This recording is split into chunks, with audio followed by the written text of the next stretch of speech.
Alors, bon matin tout le monde. Carrefour chrétien de la capitale, j'espère que vous portez bien en ce dimanche 27 septembre. On a des bonnes nouvelles pour vous. Il y a des choses qui avancent. En fait, au courant de cette semaine, à partir de mardi, on invite les gens de l'Assemblée qui aimeraient ça faire une visite à venir découvrir le Carrefour chrétien de la capitale. Une petite visite en sous-groupe de 6 personnes, une petite visite de 20 minutes où est-ce qu'on pourra répondre aux questions, se promener et voir cette nouvelle maison qui est la nôtre et de pouvoir rêver aussi ensemble à ce qui va s'y dérouler dans dans les prochains mois, les prochaines semaines, les prochains jours. On est toujours aussi dépendant des annonces et des différentes mesures gouvernementales. Et à ce sujet-là, peut-être que vous avez déjà vu passer sur notre site web ou sur notre page Facebook, mais on a fait un communiqué officiel concernant les nouvelles règles de confinement par rapport aux lieux de culte qui ont fait passer les assistances maximum de 250 à 50 ou 25, dépendamment si on est dans une zone orange, ce qui est notre cas. Alors, tout ça pour dire que ça chamboule un peu nos plans concernant les rencontres en direct à partir de la chapelle dans laquelle je me trouve présentement. Mais il y a un communiqué officiel qui a été transmis aux autorités. Et puis, si vous voulez en prendre connaissance, vous êtes les bienvenus de le faire sur notre site web ou sur notre page Facebook. Vous voyez juste à côté de moi le logo, la bannière de En lui, je crois. Et je veux vraiment vous inviter, je ne vais pas tout réexpliquer ce matin, on va en reparler dans les prochaines semaines sans problème. Mais je veux vous encourager, si vous n'avez pas encore entendu la prédication qui a été faite le dimanche dernier, le 20 septembre, à rattraper le temps perdu, soit sur notre chaîne YouTube ou vous êtes capable de l'avoir également sur notre page Facebook.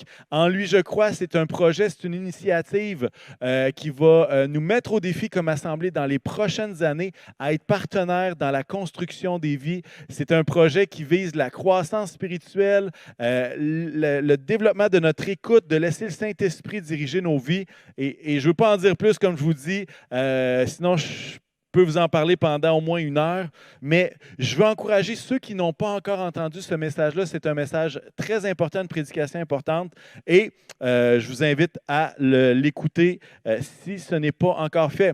Peut-être si vous voulez avoir plus d'informations, on a un site web qui est dédié pour le projet, et vous le voyez sur l'affiche, c'est enluijecrois.ca. Il y a un dépliant, il y a des informations, et vraiment, je vous encourage de le visiter. Ce matin, nous avons un temps de louange qui est enregistré au 50-55 Wilfrid Hamel. Ce sera le dernier enregistrement musical qui a été fait à cet endroit-là. Et dès la semaine prochaine, ce sera vraiment des temps de louange qui vont être faits dans notre nouvelle église, dans notre nouvelle maison. Alors, ce matin, on a une louange avec Marianne et toute son équipe. Et puis, on a également la prédication avec Pasteur Paul qui va nous parler de Dieu qui est un rempart. Alors, je sais que ça va être bon. Manquez pas ça. Restez avec nous. On vous salue si vous êtes nouveau. Peut-être vous écoutez cet enregistrement-là. C'est peut-être la première fois. On veut juste vous souhaiter la bienvenue.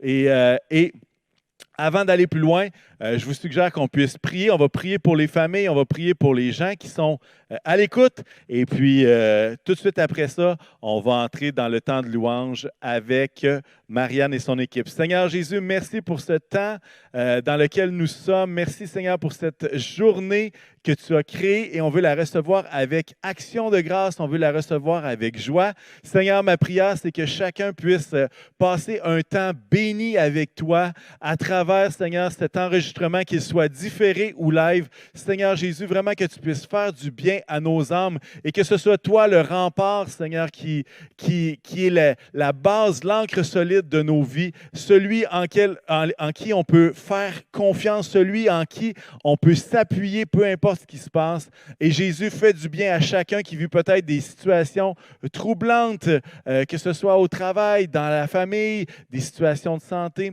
Jésus, on veut se tenir ensemble, Seigneur, pour nos dirigeants politiques. On veut se tenir, Seigneur, contre cette pandémie. Puisses-tu agir de façon puissante, Seigneur. Puisses-tu, Seigneur, vraiment nous permettre d'être des agents de bénédiction, de réconciliation, de paix et d'amour, Seigneur, dans notre ville. Et Jésus, Bénis les enfants, bénis les adultes, bénis tous ceux qui vont entendre cet enregistrement. Et Seigneur, on te dit, en lui, en toi, nous croyons que tu vas agir de façon surprenante parmi nous ce matin. Alors, sois béni, sois élevé et que chacun d'entre nous puisse passer un bon temps avec toi. Et c'est dans le nom de Jésus que je le prie. Alors, amen. Alors, je vous souhaite une bonne réunion. Et puis, tout de suite après Marianne, Pasteur Paul nous amène le message. Soyez bénis tout le monde.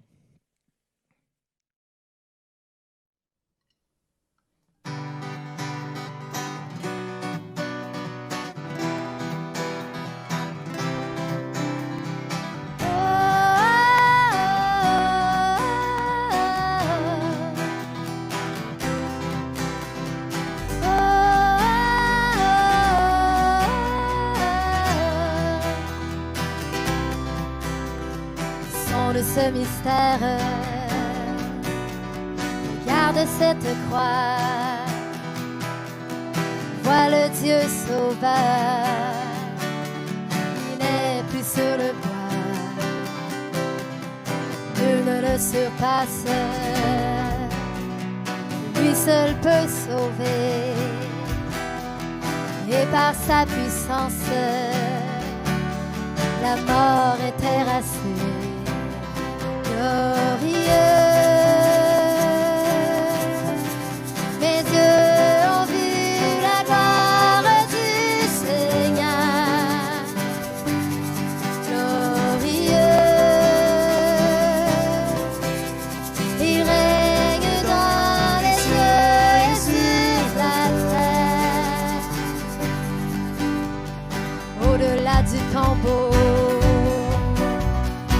le Dieu vainqueur, le ressuscité, qui règne sur mon cœur, nul ne le surpasse, nul n'est son pareil, l'espoir de son retour, remplit tout l'univers, glorieux.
salon ce matin, de pouvoir célébrer la vie de Dieu, pouvoir célébrer le fait qu'il est ressuscité, qu'il est vivant et parce qu'il vit, ça change tout dans nos vies. Amen. On veut célébrer, dire qu'il est glorieux, qu'il est merveilleux. Mon Sauveur vit, mon Sauveur est ressuscité. Mon Sauveur est avec moi tous les jours. Amen. Alléluia. Amen.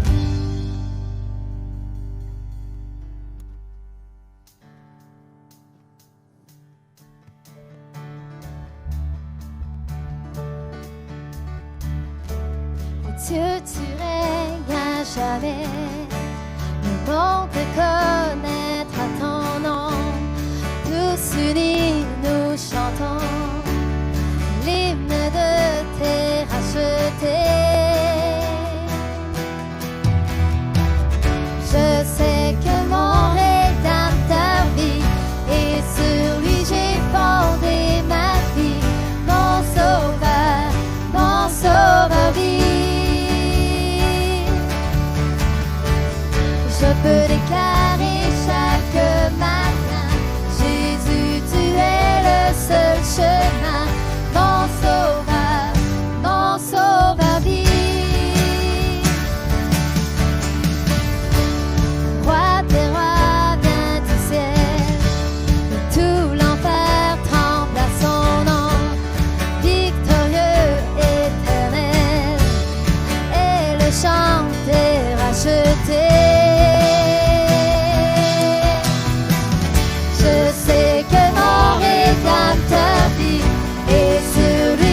Fondé ma vie, mon Sauveur vit. Je peux déclarer chaque matin, Jésus, tu es le seul chemin. Mon Sauveur vit. Je sais que mon Rédempteur vit, et sur lui j'ai fondé ma vie. Mon Sauveur vit. Je peux déclarer chaque matin, Jésus, tu es le seul chemin. Mon Sauveur vit. Mon Sauveur vit. Mon Sauveur vit. Mon Sauveur vit. Alléluia. Mon Sauveur vit. Mon Sauveur vit. Mon Sauveur vit. Mon Sauveur vit. Mon Sauveur vit. Mon Sauveur vit. Mon Sauveur vit. Mon Sauveur vit. Mon Sauveur vit. Mon Sauveur vit. Je sais que mon Rédempteur vit, et sur lui j'ai fondé ma vie. Mon Sauveur vit. Je peux déclarer chaque matin, Jésus, tu es le seul chemin. Mon Sauveur vit. Je sais que mon Rédempteur vit, et sur lui j'ai fondé ma vie. Mon Sauveur vit. Je peux déclarer chaque matin, Jésus, tu es le seul chemin. Mon Sauveur vit. Jésus, que ton règne vienne, ta volonté soit faite en nous. Jésus, incomparable, souverain miracle, révèle ton amour. Roi des cieux, viens vers nous. Roi des cieux, viens en nous. gloire brille comme en plein midi. Roi des cieux descend, Roi des cieux viens pour nous, qui viendra devant nous, car ton nom puissant nous rend triomphants. Roi des cieux descend.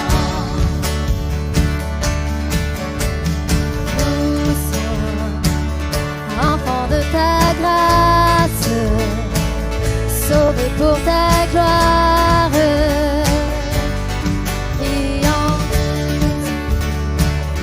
nos cœurs te suivent, que chacun admire ta grandeur. Roi des cieux, viens vers nous, Roi des cieux, viens ta gloire brille comme en plein midi. Roi des cieux descend, Roi des cieux viens pour nous, qui viendra devant nous, car ton nom puissant nous rend triomphants. Roi des cieux descend, Roi des cieux viens vers nous, Roi des cieux viens. Gloire brille comme en plein midi. Roi des cieux descend, Roi des cieux viens pour nous, qui viendra devant nous, car ton nom puissant nous rend triomphants. Roi des cieux descend.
Seigneur, règne dans nos vies, Père éternel.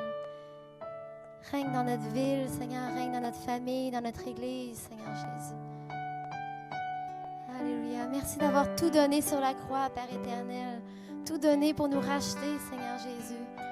Merci parce que tu es ressuscité, que ça nous accorde la liberté, que ça pardonne nos péchés, ça nous permet d'avoir accès à toi, Seigneur Jésus. Parce que tu vis, ça change tout dans nos vies à nous, Seigneur Jésus. Merci d'être là, Père éternel. Merci, on t'aime tellement.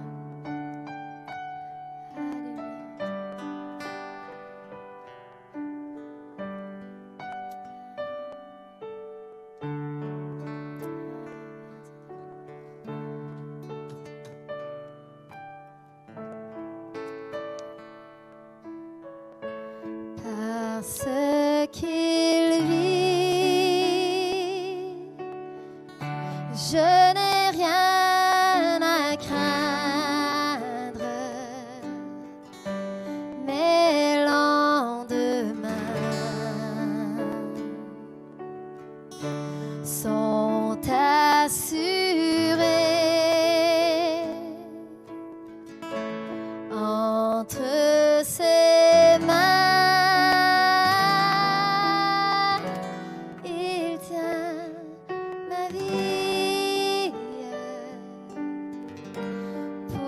Ce temps et l'éternité, je sais qu'il vit.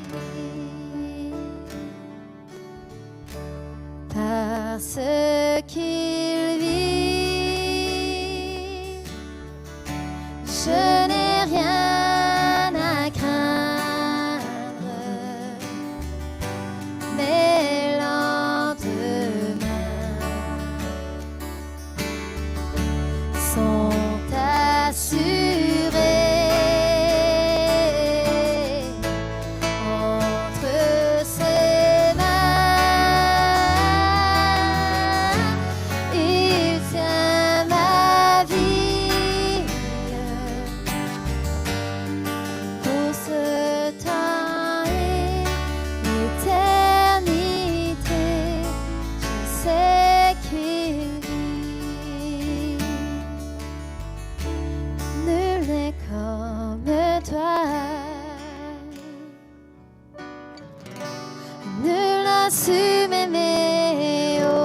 que toi. Tu es toujours le même éternellement. Je sais que nul n'est comme toi. Nul n'est comme toi.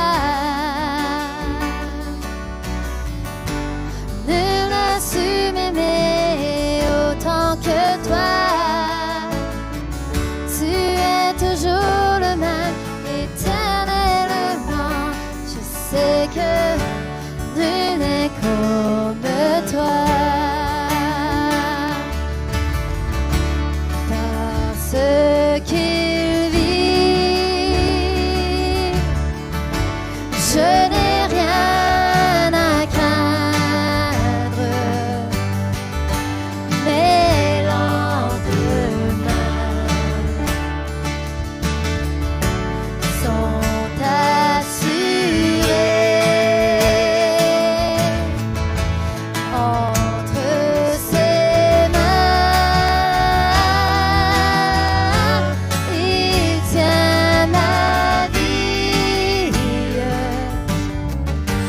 Pour ce temps et l'éternité, je sais qu'il vit entre tes mains, entre ses mains, il tient ma vie. Pour ce temps et l'éternité, je sais qu'il vit. Pour ce temps et l'éternité, je sais qu'il vit.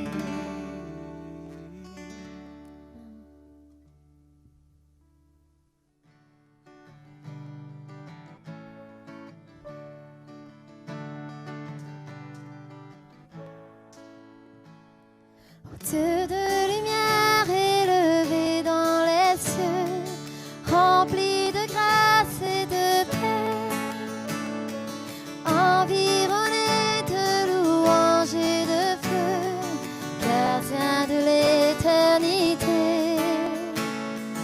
Pourquoi quitter ce palais de bonheur pour un sentier de misère? Par quel amour les chemins de ton cœur ont su trouver nos prières.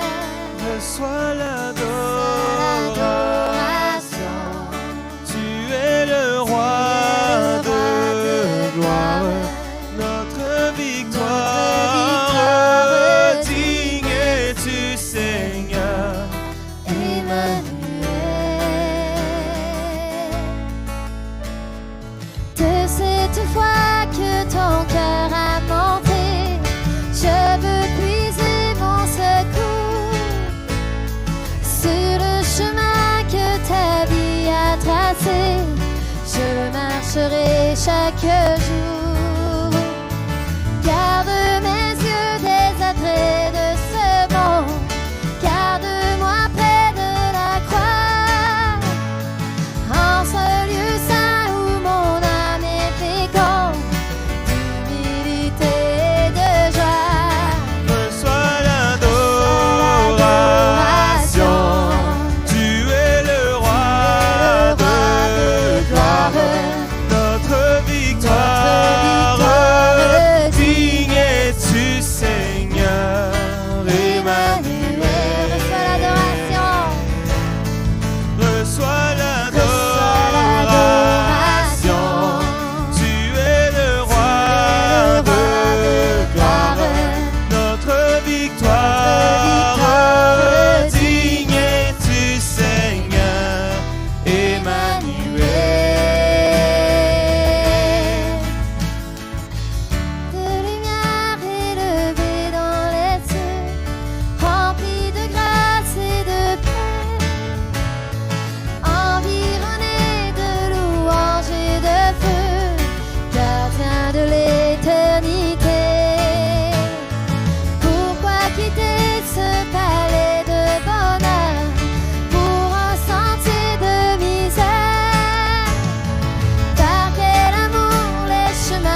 Oui, reçois l'adoration.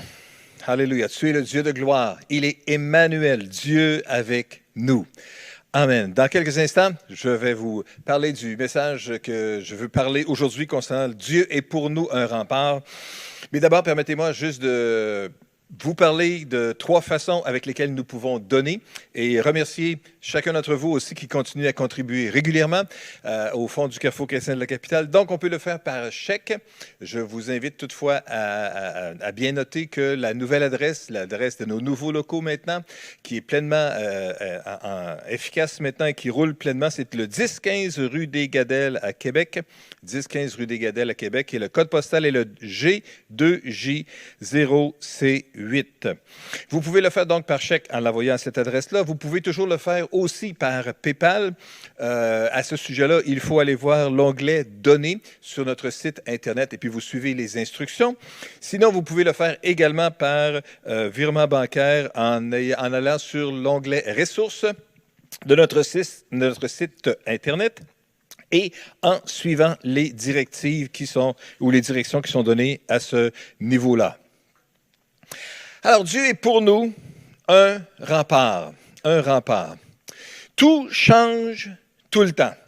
D'ailleurs, vous aurez noté ce matin qu'on est encore dans la chapelle, au 10-15 rue des Gadelles, dans le nouveau Carrefour chrétien de la capitale, mais on est dans un endroit un petit peu différent. On est vis-à-vis les 2 fenêtres qu'il y a dans cette grande salle-là, parce qu'on est en train de continuer à préparer l'installation des équipements et puis des instruments de musique.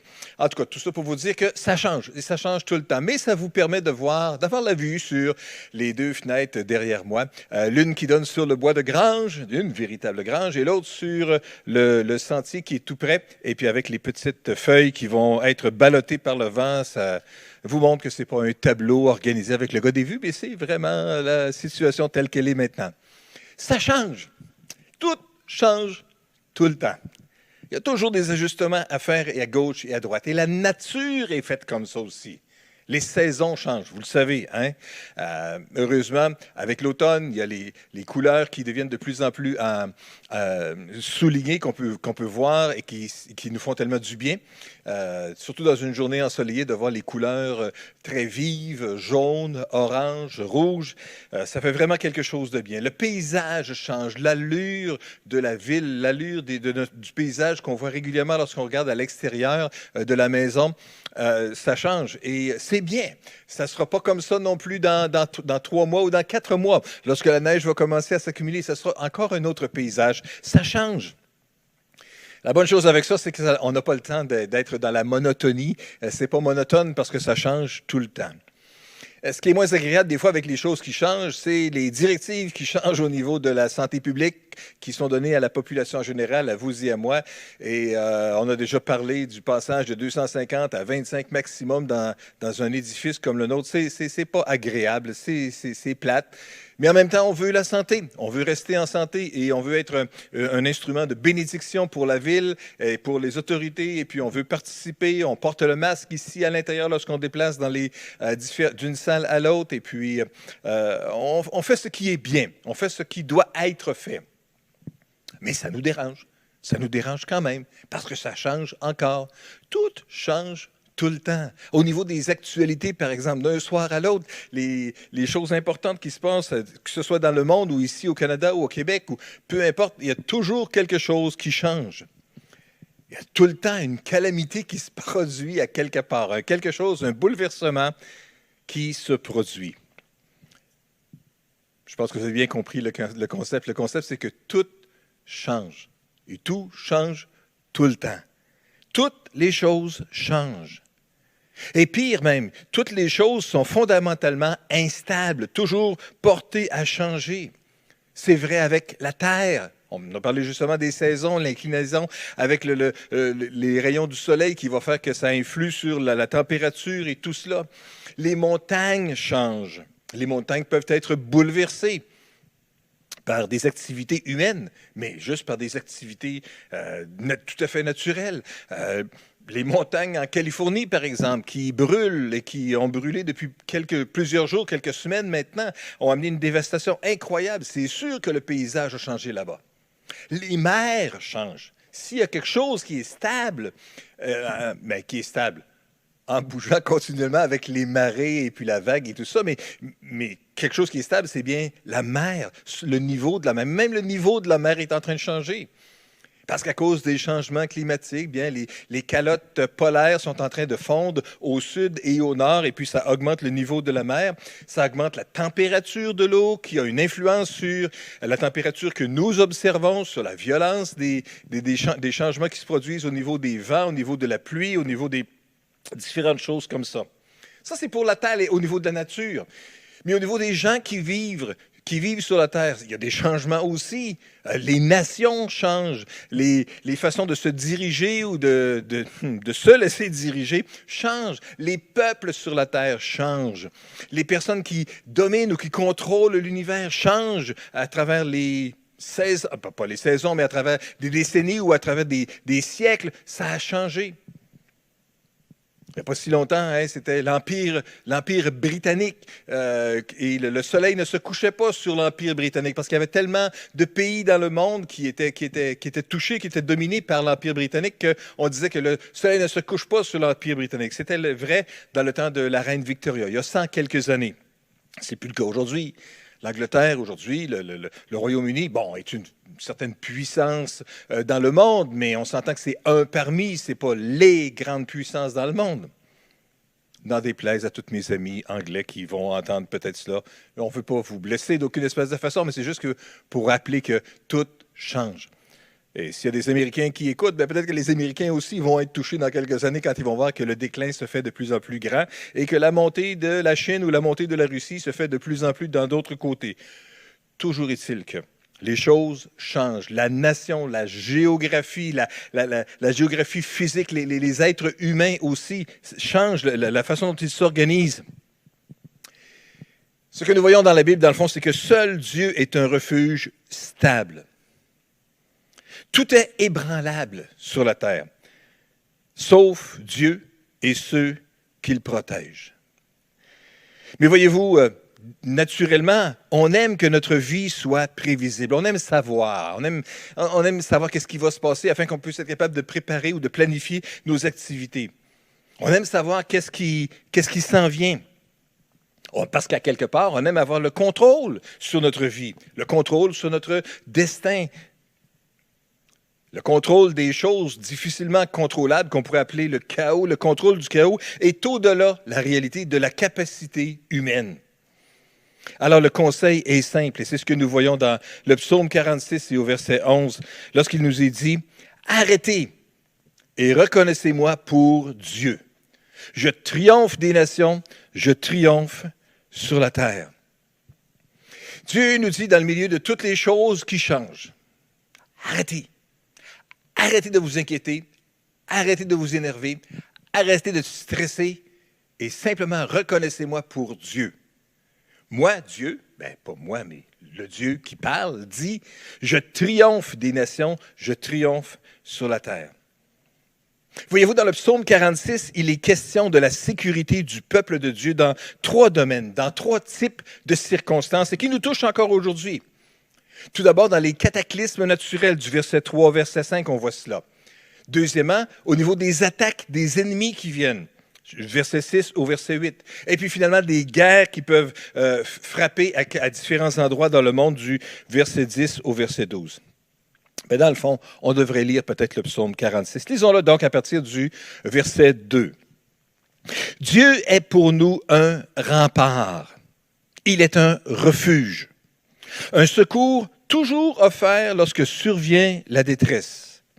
Aussi, nous ne craignons rien quand la terre est secouée, quand les montagnes s'effondrent, basculant au fond des mers, quand grondant et bouillonnant, les flots des mers se soulèvent et ébranlent des montagnes. Il est un cours d'eau dont les bras réjouissent la cité de Dieu, qui est la plus sainte des demeures du Très-Haut. Dieu réside au milieu d'elle. Elle n'est pas ébranlée, car Dieu vient à son secours dès le point du jour. Des nations s'agitent et des royaumes s'effondrent. La voix de Dieu retentit et la terre se dissout. Verset 8. Avec nous est l'Éternel des armées célestes. Nous avons pour citadelle le Dieu de Jacob. Venez, contemplez tout ce que l'Éternel a fait, les ravages qu'il opère sur la terre. Il fait cesser les combats jusqu'aux confins de la terre. L'arc, il l'a brisé et il a rompu la lance. Il a consumé au feu tous les chars de guerre. Arrêtez, dit-il. Reconnaissez-moi pour Dieu. Je triomphe des nations, je triomphe sur la terre. Oui, avec nous est l'Éternel des armées célestes. Nous avons pour citadelle le Dieu de Jacob. Dans ce passage-là, donc, nous voyons ces trois grands domaines-là, les cataclysmes naturels, les attaques ennemies et les guerres dans le monde. Mais le refrain qui revient encore et encore, verset 8 et verset 12, c'est « Avec nous est l'Éternel des armées célestes. Nous avons pour citadelle le Dieu de Jacob. » Voyez-vous, on lit la Bible toujours à partir des lunettes de notre expérience à nous, de ce que nous vivons nous. Alors, on lit donc « Avec nous ». Nous, c'est nous, l'Éternel des armées célestes. On a pour citadelle le Dieu de Jacob. Donc, on pense à ce qui nous entoure, ce qui nous environne, les expériences que nous avons, les saisons dans lesquelles nous vivons, l'expérience que nous avons avec les différentes choses qui peuvent se produire dans le monde. Il faut comprendre toutefois que le psaume 46 a quand même été écrit dans une période par les Corinthes, justement, pour être capable de célébrer Dieu vis-à-vis des grands changements qui arrivent dans le monde. Dans le fond, l'arrière-plan historique est probablement la délivrance de Jérusalem des Assyriens au temps du roi Ézéchias. Pour cela, il faut aller dans le deuxième livre des rois, au chapitre 18 et au chapitre 19. On ne lira pas ces chapitres-là ensemble aujourd'hui, mais je vous invite quand même à en prendre bonne note et à les lire cet après-midi ou à un autre moment lorsque vous en aurez l'occasion, les chapitres 18 et 19, pour voir la grande délivrance que Dieu a accordée à Israël. La grande délivrance que Dieu a accordée, pour être plus précis, à Juda, qui était la tribu touchée ici. Ce qu'on lit dans ces deux chapitres-là de Deuxième Roi, cette grande délivrance, c'était dans le fond la grande menace que l'armée, la grande puissance militaire, économique dominante du monde à l'époque, la Syrie, était pour Israël, était pour Juda. Dans le chapitre 18 et le verset 5, nous lisons que Ézéchias, qui était le roi de Juda, mettait sa confiance en l'Éternel. Vous savez, lorsqu'on lit dans les livres des rois, nous voyons qu'il y a eu un tel roi en Israël, il y avait un tel roi en Juda. C'était un roi qui a fait ce qui était agréable à Dieu. Ou, au contraire, c'était un roi qui ne faisait pas ce qui était agréable à Dieu. L'un a servi l'Éternel comme David son père, l'autre n'a pas servi l'Éternel comme l'Éternel son père. Lorsqu'on arrive à l'histoire de Ézéchias, qui nous touche aujourd'hui, c'était un de ces bons rois. Son père avait été un mauvais roi. Mais ce n'est pas parce que son père avait été un mauvais roi que Ézéchias est rentré dans ce moule-là, bien que c'était une tendance qu'on pouvait voir à travers les différents rois d'Israël ou de Juda. Ézéchias, lui, se distingue dans le sens que lui a rompu avec la façon de faire de son père et a réagi d'une façon différente. Il a mis sa confiance en l'Éternel. Et en fait, ça nous dit qu'il a tellement mis sa confiance en l'Éternel, verset 5 du chapitre 18, que ça dit qu'aucun ne l'égala. Dans ceux qui l'ont précédé ou dans ceux qui l'ont suivi, il n'y en a aucun qui était même à ce niveau-là pour faire confiance à Dieu. Ça se met bien sur un épitaphe, ça. Comment vous aimeriez ça? Que sur l'épitaphe, après que vous soyez décédé, que vous soyez dans la présence de Dieu, lorsqu'on va mettre votre corps dans la terre ou la poussière, peu importe, qu'il pourrait être écrit « Elle s'est confiée en l'Éternel » ou « Il s'est confié en l'Éternel ». Il s'est appuyé sur Dieu, plus qu'aucun autre qui ne pouvait l'égaler. Voyez-vous, ici, ce n'est pas marqué sur l'épitaphe d'Ézéchias, ou en tout cas, on ne le voit pas. Mais ce qui nous est laissé comme legs, souvenir de cette personne-là, c'est qu'il s'est appuyé sur Dieu. Et personne n'était capable d'égaler le niveau de confiance qu'il mettait en Dieu. Ça nous dit quelque chose sur la profondeur du caractère, la solidité que Ézéchias a fait preuve au niveau de s'appuyer sur Dieu. Quel exemple extraordinaire c'est pour nous autres aujourd'hui, n'est-ce pas? Face à différentes difficultés qu'on peut faire face, de savoir qu'il est possible de s'appuyer sur Dieu et qu'en fait, on ne se trompe pas en faisant ça. Au verset 6, un peu plus loin, au chapitre 18, ça nous dit qu'il demeura attaché à l'Éternel. Et au verset 7, ça nous dit aussi l'Éternel fut-il avec lui. Et il l'a fait réussir dans ce qu'il a entrepris. Et c'est l'histoire, dans le fond, est de s'appuyer sur Dieu, se confier sur lui, invoquer son nom, demander son aide, obéir aux instructions qu'il lui donne. Et puis après ça, vient la victoire. Après ça vient la réussite. C'est la recette encore et encore. C'est ce qu'on a parlé la semaine dernière et c'est ce qui est vrai encore que nous voyons aujourd'hui. Mais voilà que tu passes, ce n'est pas parce qu'on s'appuie sur Dieu, qu'on fait confiance à l'Éternel, que ça veut dire que les difficultés ne seront pas soulevées. En fait, ça nous dit au verset 10 que la 6e année du règne d'Ézéchias, Samarie a été prise. La capitale du pays voisin, la capitale d'Israël a été prise.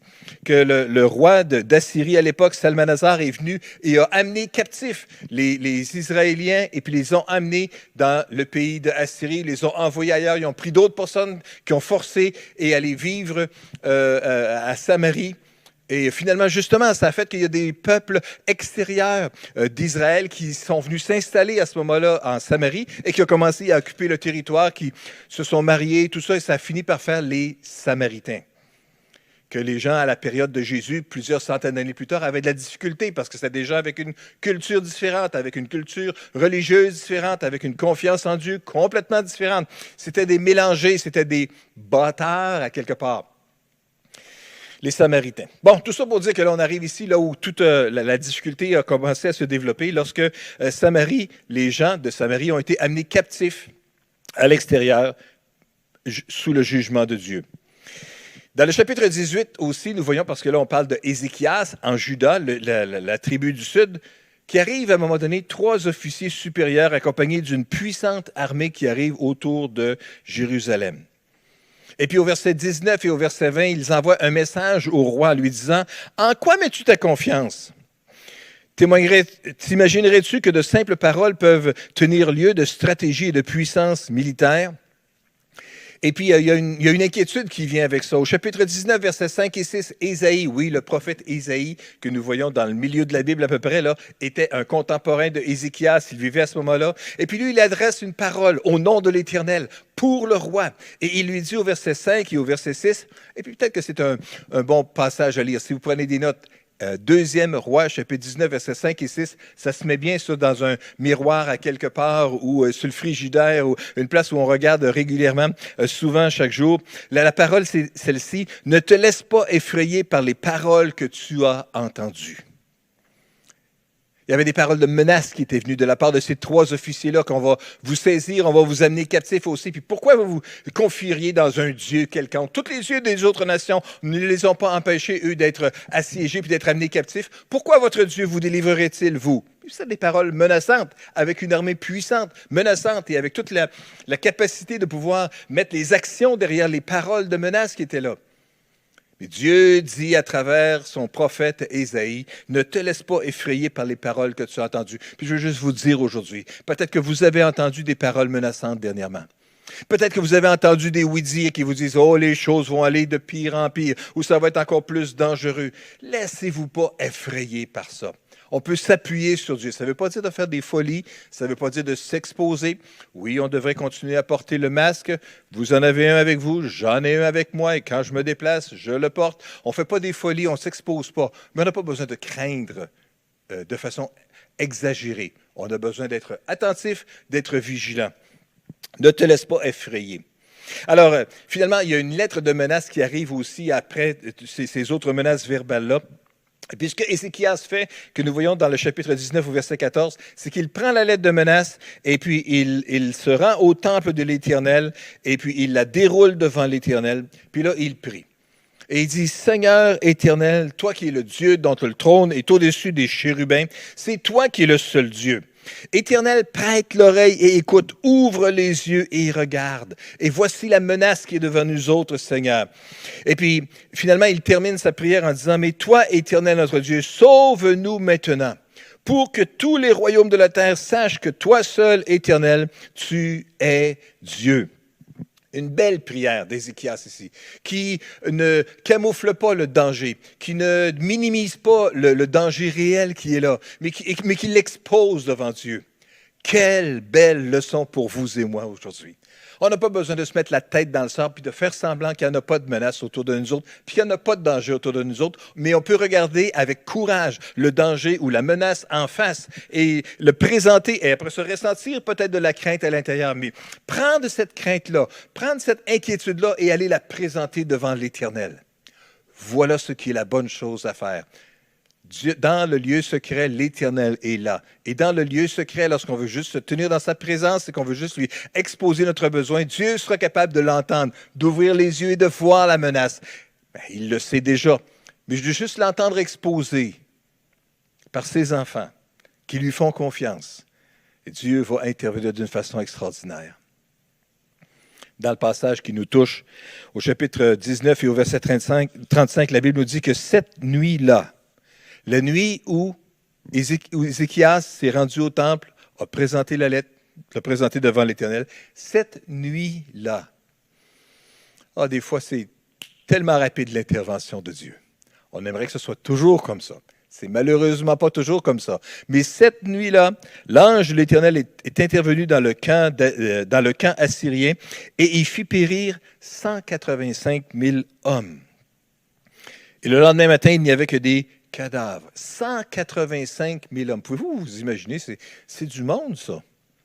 185 000. Intéressant ici, c'est 185. Ça ne dit pas 180 ou 175 ou 200 000, environ 200 000. Non, 185 000. À quelque part, il y a quelqu'un qui a pris le temps de bien calculer ou voir ou évaluer d'une façon pas mal précise, qui nous montre que c'est vrai. C'est vraiment ça qui s'est produit. Et alors, le roi d'Assyrie qui était là, la Bible nous dit que le lendemain, verset 36, leva le camp. Évidemment, il a compris qu'il y avait une menace qui était là, puis il est reparti pour Ninive, où il y resta. Et puis finalement, une couple de versets plus tard, ça nous dit qu'à un moment donné, il a été tué dans son propre pays aussi, puis la menace s'est terminée là pour Juda. Le mode de destruction des Assyriens dans le camp n'est pas mentionné dans la Bible. Mais l'historien Hérodote rapporte que l'armée assyrienne aurait été envahie par des rats qui auraient provoqué une épidémie de peste. Imaginez-vous, 185 000, une nuit, c'était relativement efficace comme épidémie, ça c'est certain. Tout ça pour vous dire que ça se place à l'intérieur de la menace qui se trouve derrière, en arrière-plan de cette histoire de la délivrance de Dieu pour Israël que nous lisons dans le psaume 46. Dieu est pour nous un rempart, un refuge au jour de la détresse. Donc c'était ça, l'armée assyrienne toute puissante qui arrivait, et c'est ça qui attaquait Juda. C'est ce qui inquiétait le roi Ézéchias. Mais pour vous, là, vous et moi, dans notre vie de tous les jours, qu'est-ce qui nous attaque? C'est quoi qui nous menace?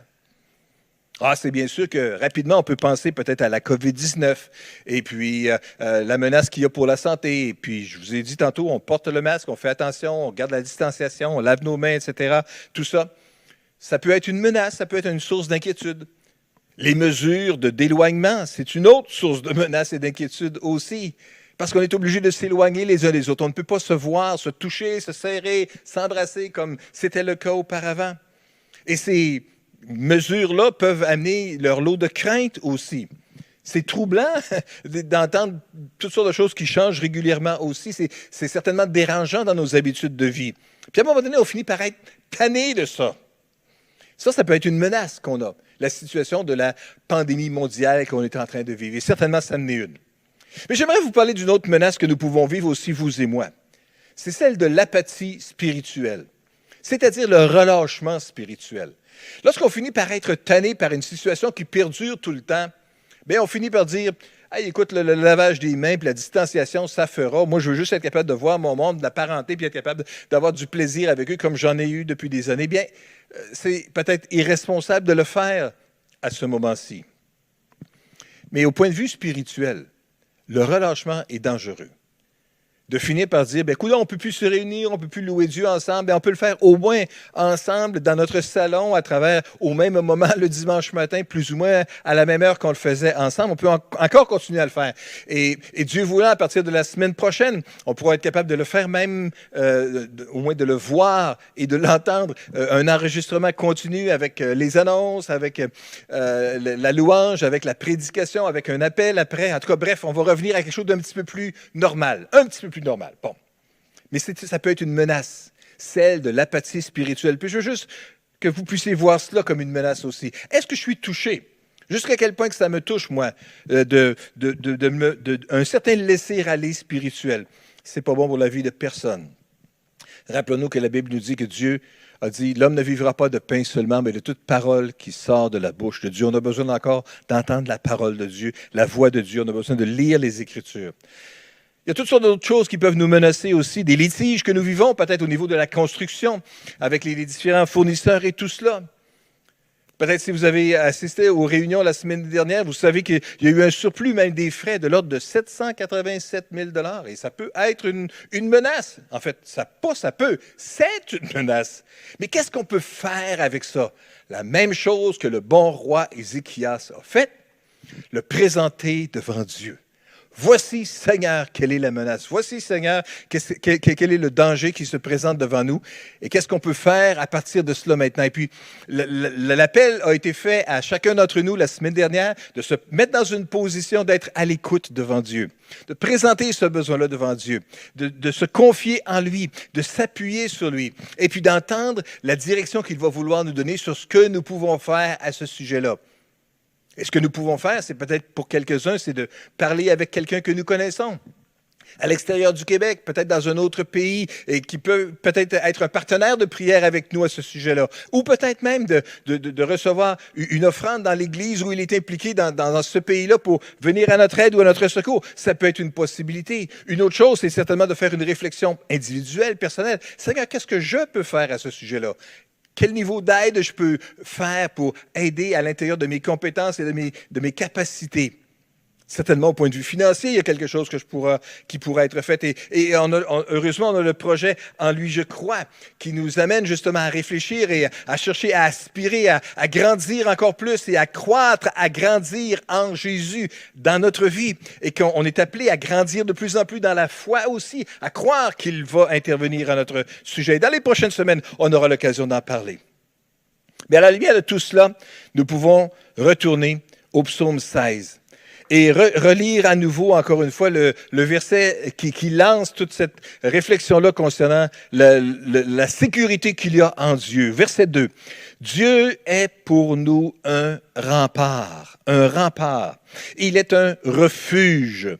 Un secours toujours offert lorsque survient la détresse. Et c'est intéressant de voir ici que les pronoms que nous voyons dans le psaume 46 sont au pluriel. Hein?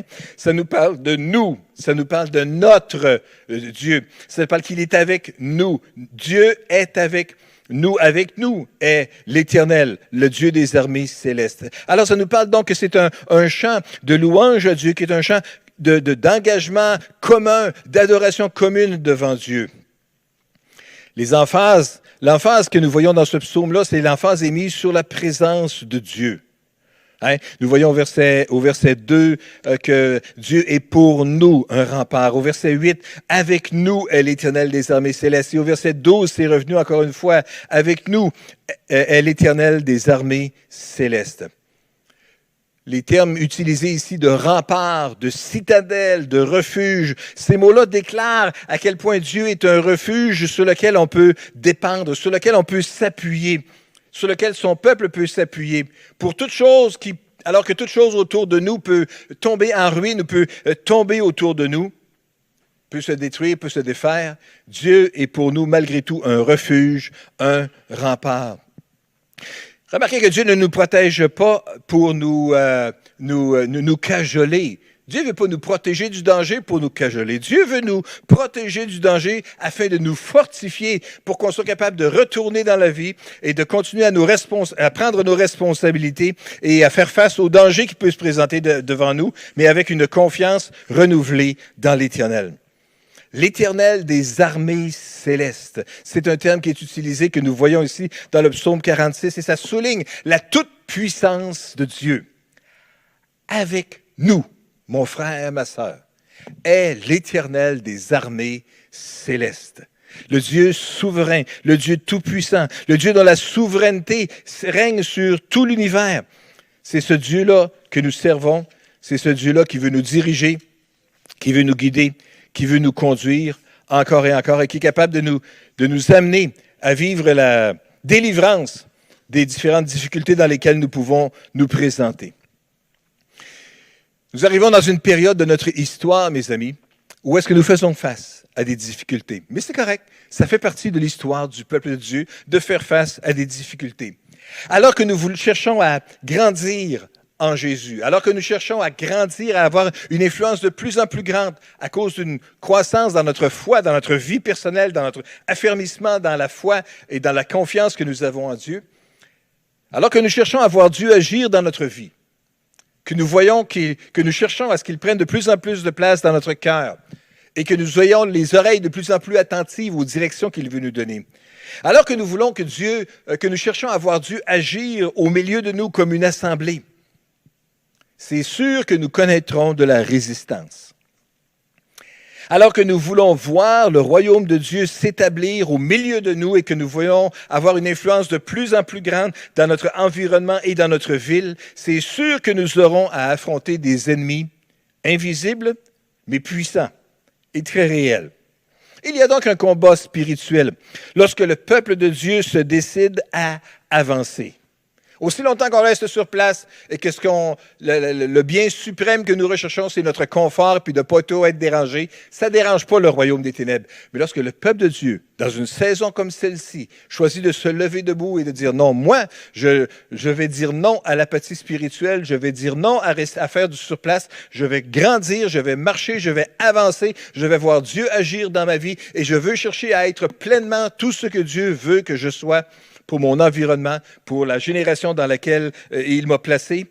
Alors, il y aura un impact à ça. Il y a un combat spirituel lorsque le peuple de Dieu est décidé à avancer.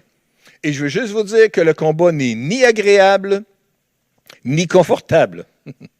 Mais nous pouvons être assurés d'une chose, par exemple, c'est que dans la mesure que nous nous confions en Dieu et dans la mesure où nous écoutons sa voix et que nous obéissons à sa direction, nous allons connaître la victoire.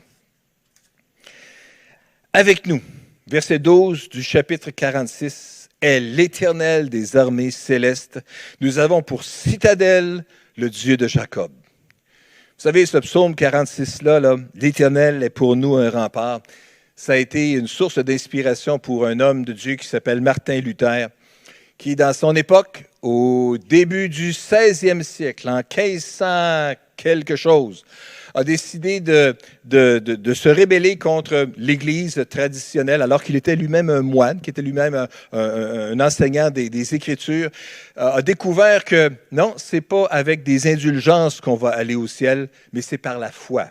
C'est par la grâce, par le moyen de la foi. Le salut par la grâce, le salut par la foi, le salut en Jésus seul. Hein? Jésus seul, la foi seulement, la grâce seulement. C'était des choses qui ont servi de base à établir la théologie qui a établi finalement la réforme qui est arrivée et la fondation de l'Église protestante, si on veut, aujourd'hui. Martin Luther vivait des combats spirituels sans aucun doute incroyables. Vivait une pression sociale incroyable. Vivait des pressions militaires de toutes sortes de pays qui réagissaient contre cela. Puis il y avait des guerres extrêmement sanglantes entre les protestants et les catholiques à l'époque. Et puis Martin Luther était au milieu de tout ça. Et lorsque la tempête devenait forte, il disait souvent à un de ses amis, Michel Melanchthon, si je me rappelle bien son nom, « Viens, Michel, allons chanter ensemble le psaume 46, « Dieu est pour nous un rempart ». Je vous dis tout ça, pas juste pour titiller votre intérêt pour l'histoire de l'Église ou l'histoire tout court. Mais cet homme-là, Martin Luther, a changé le monde. La façon dont dont le monde est dirigé depuis l'avènement de la foi renouvelée concernant la foi, le salut par la foi en Jésus seul, par une relation personnelle avec Jésus, ça a complètement changé la façon dont le monde est dirigé. Mais tout ça s'est fait au prix d'un combat spirituel. Tout ça s'est fait en s'appuyant sur Dieu et en suivant les instructions de Dieu. Mes amis, nous sommes appelés non pas à faire une grande réforme internationale, nous sommes appelés non pas à réformer l'Église protestante ou catholique ou peu importe. On n'est pas appelés à faire peut-être des grandes choses comme ça, mais nous sommes appelés, vous et moi, à devenir pleinement ce que Dieu veut que nous soyons dans notre génération. Et alors que nous chercherons à le faire, il y aura un combat. Il y aura une lutte, mais je veux juste vous rassurer aujourd'hui, on peut être confiant que même si ce n'est pas agréable, même si ce n'est pas confortable, il y a le salut en Jésus-Christ. Il y a du salut. Dieu est pour nous un rempart. Il va nous protéger, il va nous garder, il va nous fortifier. Est-ce qu'on peut prier ensemble ce matin? Seigneur, je veux te prier pour mes frères et mes sœurs aujourd'hui et je veux te rendre grâce pour le fait que tu es un rempart. C'était vrai pour Martin Luther à son époque. Ça a été vrai pour des frères et des sœurs à travers l'histoire qui ont traversé, qui ont vaincu. Ça a été vrai dans la vie de centaines de gens qui étaient des Huguenots qui sont arrivés ici en Nouvelle-France, Seigneur, au début du 17e siècle et qui ont chanté des louanges de Dieu. Ça a été vrai dans la vie de ces gens-là qui se sont confiés en toi alors qu'il y avait sans aucun doute plein d'oppositions organisationnelles et religieuses et tout cela, mais néanmoins on continue à le faire. Et aujourd'hui, nous nous retrouvons, Seigneur, au début du 21e siècle, dans une situation où est-ce que nous avons besoin de ton aide et ton secours aussi. Alors nous te prions que tu puisses nous fortifier chacun d'entre nous pour notre part et que tu puisses nous aider à avancer avec foi, avec confiance, avec détermination, malgré le combat. Nous avons foi en toi, Seigneur, que tu es le Dieu qui va nous garder, que tu es un rempart, parce que ça a été vrai pour eux à l'époque, et ils ont vaincu, et c'est vrai pour nous aujourd'hui, et nous vaincrons également. Nous te donnerons à toi seul la gloire. Seigneur, que l'onction de ton esprit puisse reposer sur chacun de mes frères et chacune de mes sœurs, alors que nous continuons à méditer, à réfléchir, à penser à quelle est la position que tu veux que nous prenions comme individus face à ce projet de en lui, je crois. Aide-nous, Seigneur, à aspirer tellement à te voir agir dans notre vie, beaucoup plus que tu l'as jamais fait jusqu'à maintenant. Seigneur, nous te prions que tu puisses le faire dans chacune de nos vies et nous te donnerons à toi seul la gloire, notre Père, au nom puissant de Jésus. Amen et Amen. Ah, si on était la semaine prochaine, je dirais, je vais inviter maintenant les musiciens à revenir et on va faire un chant ensemble. Mais malheureusement, on n'est pas la semaine prochaine, on est encore cette semaine et on est limité. Et puis voilà, il n'y aura pas de musiciens qui vont venir faire un chant. Puis je veux juste vous souhaiter, mes frères et mes sœurs, que Dieu vous accorde sa grâce et sa bénédiction. Rappelons-nous, il est Emmanuel, Dieu avec nous. Reçois la louange, reçois la gloire. Emmanuel. Amen. Que Dieu vous bénisse. Passez une bonne semaine. Soyez bénis et soyez une bénédiction. Prenez soin de vous. Soyez en bonne santé et gardez les autres autour de vous en bonne santé. Amen.